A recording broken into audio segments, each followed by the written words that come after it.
Hello and welcome to the Plain English Finance Podcast, the podcast dedicated to helping you make smart financial decisions.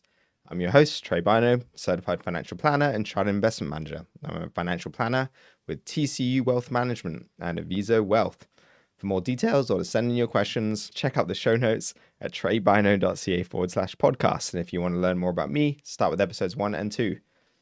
This Perfect. episode is on RESPs. Yes. What does it stand for?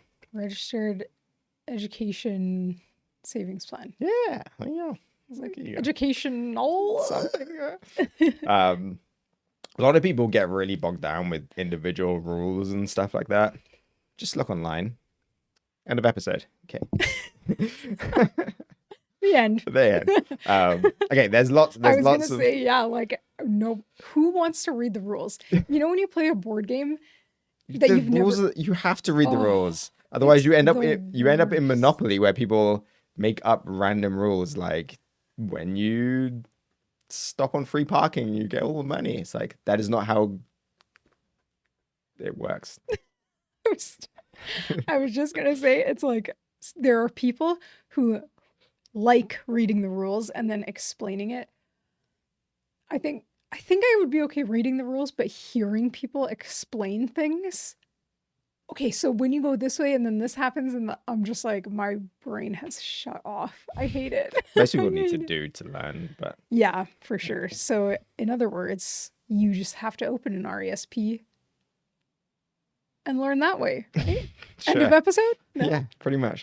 Okay, so I'm just going to go through some really, really basic facts about it. There's more to it, but really, these are the big things. And then I'm going to talk about accumulation phase and deaccumulation phase, because these are often misunderstood of how to do it properly. Okay, so basic facts. You can put in $50,000 as an individual into an RESP for a person, for your child, grandchild. It has to be opened with, to get grant money, it has to be opened with your primary caregiver's consent. So typically that's the person opening it, but grandparents can open it, but the primary caregiver just has to sign off on it. Okay, I did not know that.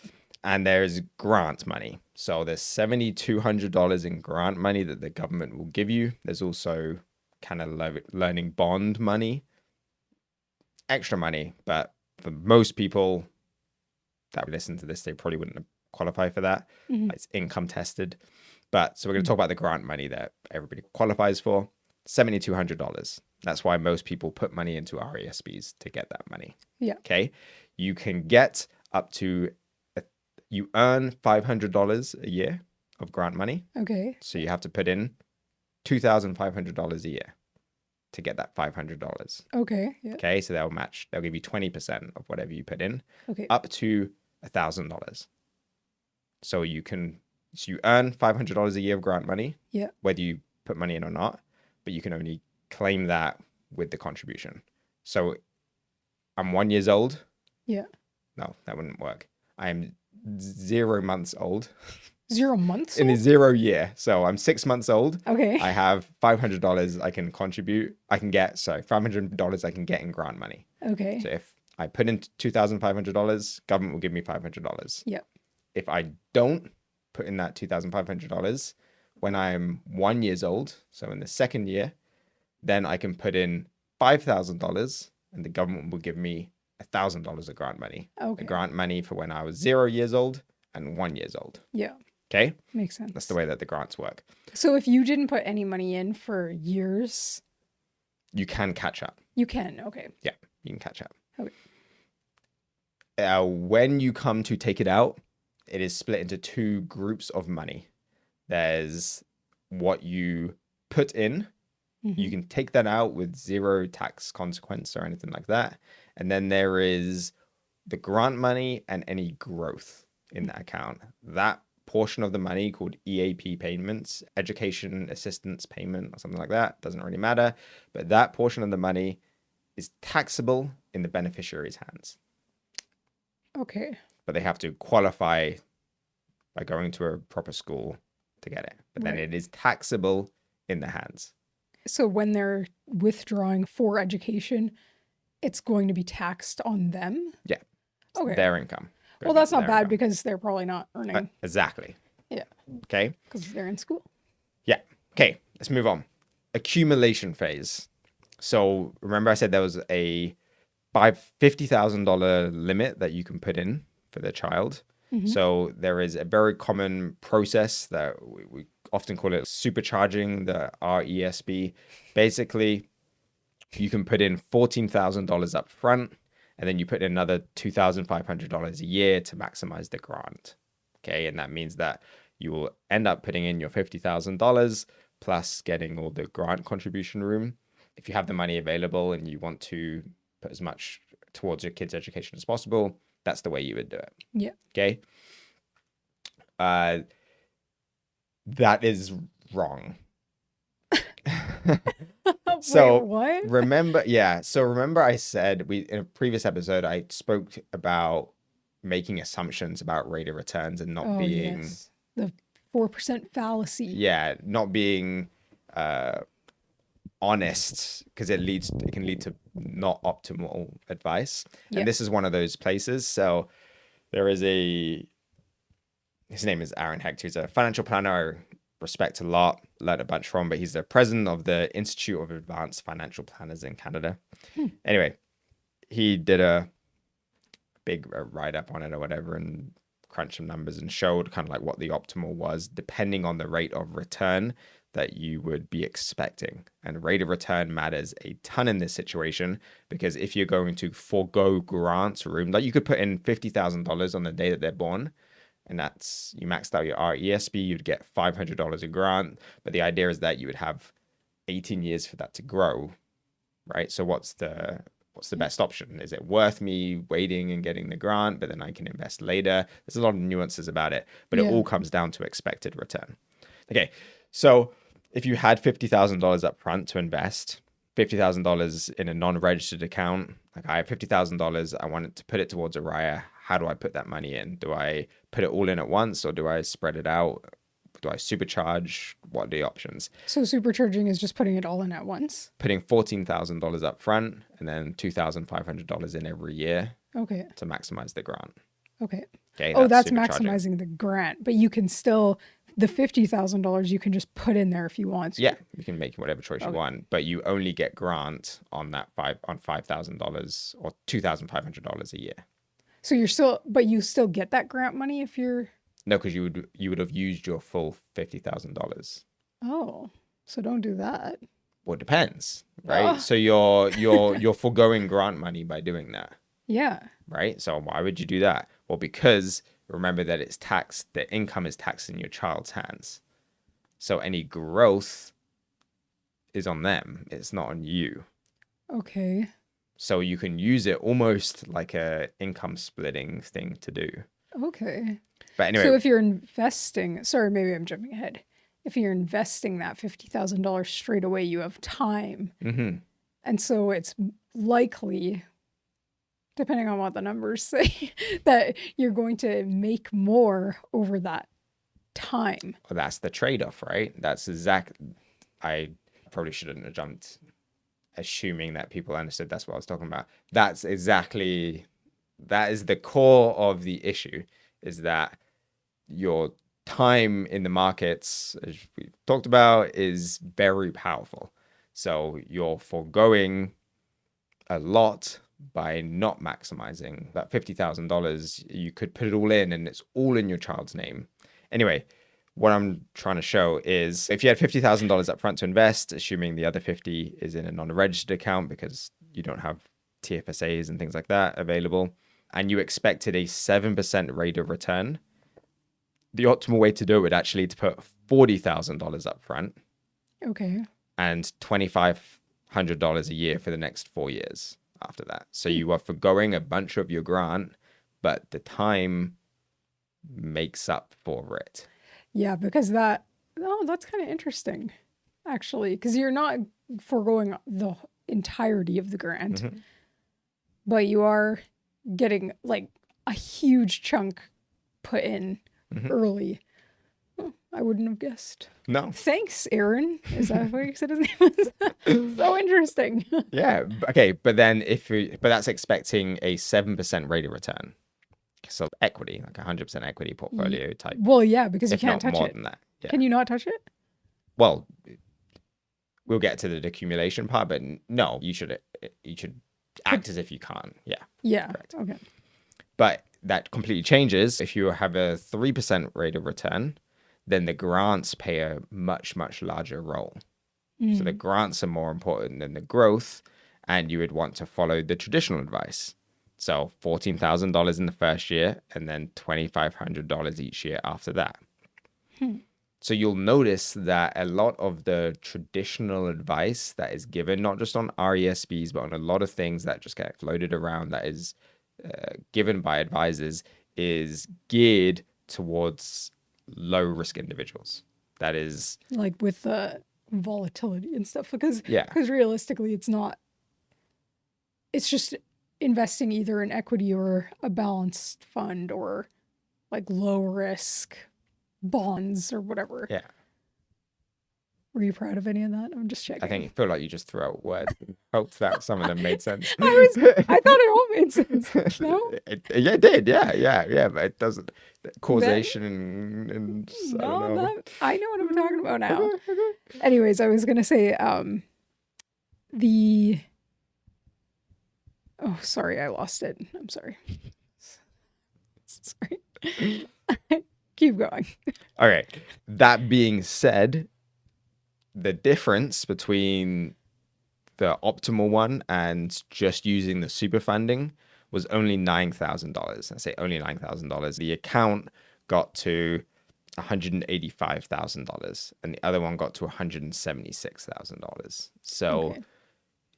a difference, yes, a difference that I would be concerned about if it was me, because planning for myself, even, I would pick whatever made sense on paper, just that's who I am. Yeah. But the difference wasn't big enough for me to say that you'd be upset by always super funding it. Mm-hmm. So I think that if you're in a position to super fund the RESP, there's very little reason that you'd want more income in your name if you're in a position to super fund it. It's likely that you have other assets. Yeah. Yeah, if It's you a way have to the money income just split. sitting there, you might as well put It's a it good- under it's a place- somebody else's name. Exactly. Tax bracket. Yeah.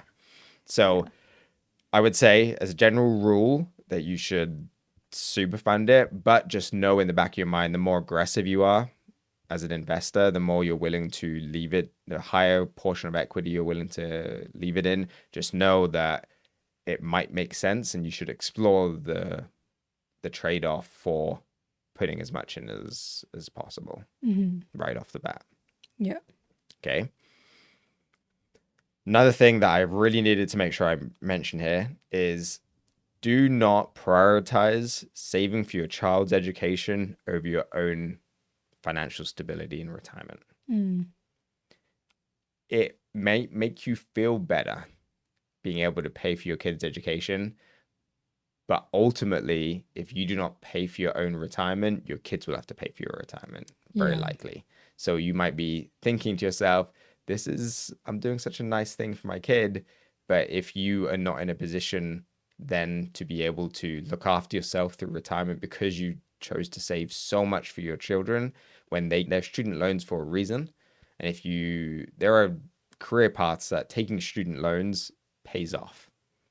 So as long as they pick good career paths, take the student loans, they have an entire career ahead of them to pay them off. You cannot borrow to fund your retirement. Yeah.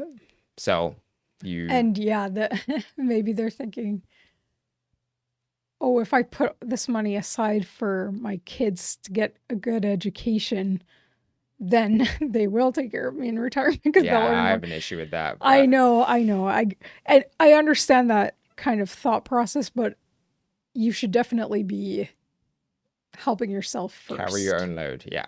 What is it again on the airplane? You put your mask on first. Yeah. That's what you're told to do. The oxygen Because mask, yeah. you can't help somebody else properly if you have not looked after yourself, right? Yeah.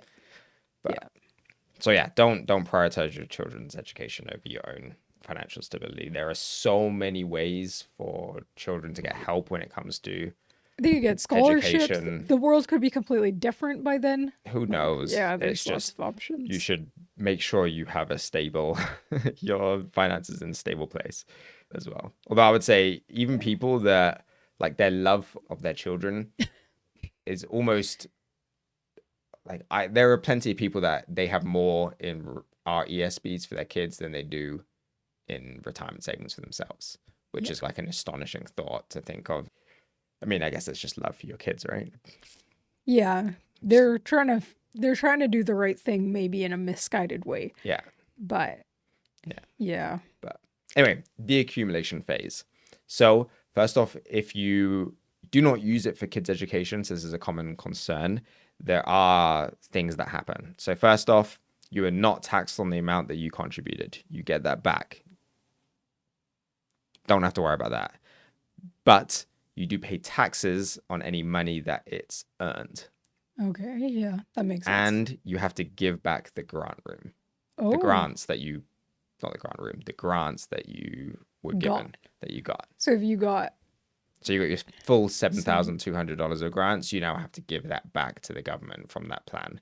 So that will go back to the government, and any growth is taxed in your name plus a penalty tax. Why? Because you've had the deferral. You haven't paid tax as you went along. Oh, So there is a 20% penalty tax. dang. Get those kids in school. The parents are like, There are some other things that you can do. You can send it to an RRSP and things like that. But ultimately, don't really want to get into that too much. Just know that if they don't go to school, you do not have to pay tax on what you put in. You only have to pay tax on the other portion, and it is very fair considering the benefit that you have received by not paying tax as you go. The way I see it is, even if they don't go to school, it's still worth it you putting it into RESPs, even if you probably won't have to pay the penalty tax, because if you have a planner, they should be making sure you have RSPs and things. There's other options. But even if you did have to pay the penalty tax, it is still worth it. because you got that. Because you got the Growth deferral for and- years, right? Let's say you put it in that $50,000 and it was deferred for 18 years. That's a lot of growth there that you haven't paid tax on as you go compared to other types of investing. Yeah. I think it's a very fair. People complain about it, but I think it's actually pretty fair. Okay. Okay. All right. We'll pay the penalty. Yeah. Okay. So the other thing is that the CESG, the grant, the government grant, can be shared with siblings. Yes, that I did know. Okay. So if one sibling doesn't go to school, I don't know why I know this. I think I had to do training when I was in banking because I know a lot about these little. Yeah, but it's important to know that that child can only still get $7,200. Yeah. Right. So you can't say we have twins. One twin doesn't use the $7,200, so the other child can now use $14,000. If that one twin doesn't go to school, they have to give back their grant money. Well, no, it would go to the sibling. The sibling can use $7,200 of it. Yeah. Anything in addition to that, if there's no other children, would go back to the government. Yeah, that's what I mean. Yeah. They wouldn't get both. No, you don't get both. But you can share it between siblings. So it's very common that what you would do is, let's say you had age ranges and the first child gets into school, you would use a lot of the grants and stuff like that within the plan to try to get rid of that portion of the RESP that you would pay tax on or you would have to repay to the government. So, and that goes into taking money out, like the deaccumulation phase. In an ideal world, it's purely a tax bracket game where, just like retirement, just like lots of other things, you want to minimize the amount of tax overall that you're paying. So even if you don't really need the funds, you would want to, as long as you can take them out properly. It has to be for like certain things. It has to be for education. It has to be, but it can be to help pay rent. It can be to While in school. school. It's not a must be for books type of thing, must need receipts type of thing. It's a government program to help kids get higher education. Yep. whatever is required to help them get that higher education. There's a few things that aren't, but yeah. Yeah. Makes sense. But sorry, let me go back. It is a tax bracket game. So if your child is going to 4 years of school and you have $100,000 in the account, then you would want to try to even out their taxable income during those years. And remember, it's their taxable income because this is just added to their income. So if in the first year, they're not going to be working. Second year, they're going to be working and they're going to earn $20,000.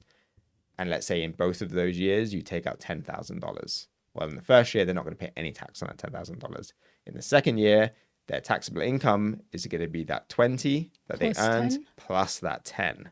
So they're now going to have a total taxable income of $30,000. Yeah. So you have to keep that in mind. It is added to their total taxable income.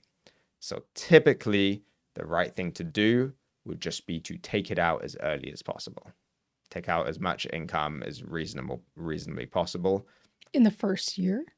As quickly as possible. Okay. See, the thing is that a lot of people, they do end up working or something like that. But even if, let's say you have a total of $20,000 pulled out of your RESPs, so it's $20,000 of income to the child. So they are paying a little bit of taxes. The tax rate that they're paying is so low. Yeah, that's what I was thinking. I will trade with them. Like, are you kidding me? It's going to be their lowest tax years in their entire career. Yeah. It's okay that they're paying $2,000 and 5% of it in tax. You know, like, I know people, you don't want to pay anything. Of course, nobody wants to pay any tax. It's just you want to pay the minimum amount that you have to pay within reason. Yeah. So just take the money. Like, again, I try to get clients up to around at least that $15,000 because there's that personal exemption amount that you don't pay any tax on. So you at least want to take out that much. But that's the game. The game is a tax bracket game. You want to take it out in a year where their income is very low. So if you're expecting a big jump in income for some reason, I was thinking like you would plan doctor. around that. I know that's a long time in school and stuff, but I know they have like the residency and then their income slowly. It's slavery. It's not even. It's brutal. I have respect for doctors because people think, like, I mean, yes, once you finish all of it, you make decent money for sure. Like great money, whatever I'm saying, great money. There is some really crappy years in becoming a doctor. Like you make less than minimum wage for a good chunk of your residency. That is so, and for doing some pretty grim work sometimes, you know? Yeah. It's like people coughing all over you. Kid throws up on your shirt. Oh, it would just be so bad. You could be a research doctor. Yeah, that would be fun. But was it Ross and Friends? He was a doctor. Paleontologist. That's not a real doctor. Yeah, but tax bracket game. Whole lot of tax planning is simply a tax bracket game. Okay, so quickly, investing money for education. It is one of the easiest accounts to invest for because you know exactly when it is. You have the exact time frame, and you know you're going to use up. If you have one child, you're going to use up over 4 years or whatever. You'd use up a quarter of the account every year. It's, you know, roughly what the time frame is and everything. So invest according to it. It's very sad to see newborn child starting RESP and it sits in a savings account. And really the only benefit of the RESP is that they get a little bit of grant room. That is not the way the RESP is built. It is an incredible tool. The longer the time period is, you can build up tons for a child with relatively little put into there if you just invest early enough in time, right? So it's always the same thing. The only thing I've understood, well, sorry, that's the not only true. thing. The only thing I've understood through this podcast. We're on episode 30, 33. Holy. Listen, it's late and I am starting to get sick, I think. So I'm a little foggy, but no, Me too, honestly. It's been a long day. I know I'm starting to lose my voice, maybe. I don't know. Anyway, time under tension. Rule number one. What's it called again? Just time Time in the markets. in the markets. Yeah. Time under tension. Everybody keep that in mind, and Makes you'll such a huge difference. I yeah. wish I could, man, I really wish I could teach people how compound interest works. I feel like you talk about it a fair amount. Like if the younger part of my family is listening right now and friends, Yeah, but they Trey, don't, because how long have I told this certain individuals to start opening accounts, and there's always an excuse. they are moving forward, which is good. But Yeah, only 10 years not later. not No, it's not 10 years. not 10 But years. 2, 3. Yeah, they Yeah, push it off. There's I'm telling you, resistance. it makes such a huge difference. And it works suddenly, right? It's like you don't even, it's not, is it working? Is it working? I don't know if it's working. And then suddenly you realize that, oh yeah, it's working. And now you run the math and you're, okay, yeah, it took me X amount of time to get to $100,000. But now my money's earning on average 7% ish every single year. Well, that's more than I was even putting in sometimes. Oh, and that's going to keep on going and Yeah, adds up really it's like quickly. So a lot of people will think to themselves, "Oh, why would I want to invest?" And like, I only live once, spend my money. And it's yeah, I agree with you, and I'm about to spend more because I invested and let the money make money. Right? I totally agree with you. You can't take it with you, so enjoy it.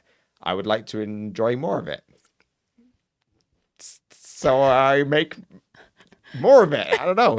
It's just yeah, like but you. that's the difference is It's delayed gratification is what it yes, is. It's yeah, not it's the about time. spending the money. It's yes, I agree with you. Spend whatever you don't want to regret not, but it's the delayed gratification. It's waiting to spend it, Yeah. not the spending of it. And that's Yeah, the and key like thing. just having the ability to be disciplined and Hmm. make decisions saying, I am going to spend this much and enjoy life now, because you should. Yeah.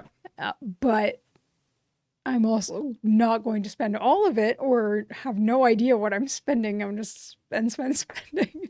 And then when I'm older, look at others and think, how are they doing all these things? And that's the thing, it doesn't even have to be older. It doesn't have to be Yeah. like that much older. I'm not talking in your 80s when I'm saying like if you start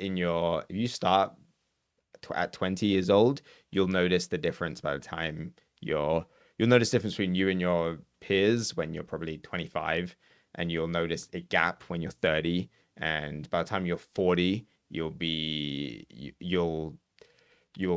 have a net worth double the amount of most other people your age, and by the time you're 50, it'll be 4 times. And it Like just 2 to 4, 4 to an 8. Jay-Z. Um, and the same works exactly for RESPs. And even if you don't, so people might say, well, why would you need to save $180,000 for a kid's education? You don't. But you know what you can do? If you put that $50,000 in there, you can take that $50,000 out, give it to them as a gift for a down payment for a house, and they can go get their education on the other portion that was growth and grant money, right? It's simply you just setting yourself up to have opportunity and down the line. Oftentimes, what I have done with people is we have contributed to RESPs, and then when it comes time to them to take it out, they take out what they put in, and that's not even for the kids' education. It's for them. And they go and add that to their retirement savings, or they go on a trip with it, whatever it is, but it's for them.